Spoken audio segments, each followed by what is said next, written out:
Good morning.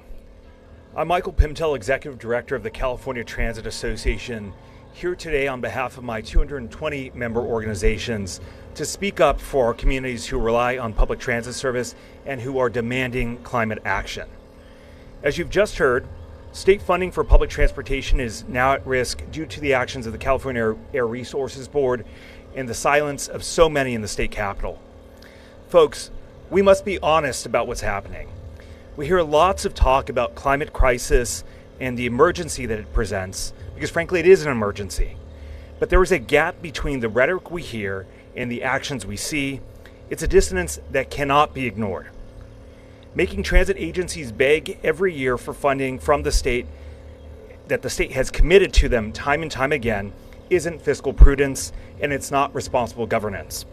Eliminating funding for critical climate programs benefiting transit, housing, and disadvantaged communities isn't climate leadership. It undermines last year's hard-fought agreement to reauthorize the Cap and Invest program. It compromises our ability to meet our climate goals, and it breaks faith with the Californians and communities who are counting on these investments. These programs California has relied on to create good-paying jobs and necessary climate-friendly infrastructure and deliver real affordability benefits to everyday Californians.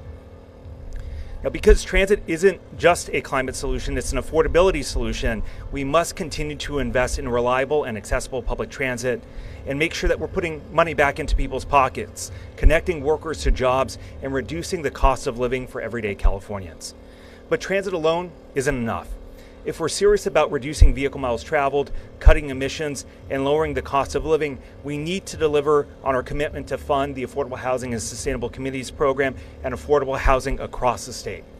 The state must follow through on its promise to provide greenhouse gas reduction funds to what we call the Tier 3 programs: affordable housing, transit capital, transit operations, investments in our disadvantaged communities. These programs work, and they have moved the needle on emissions, on equity, and on affordability. Now we need our representatives to step up, follow through, and honor their commitments, not cut them, not defer them, fund them now.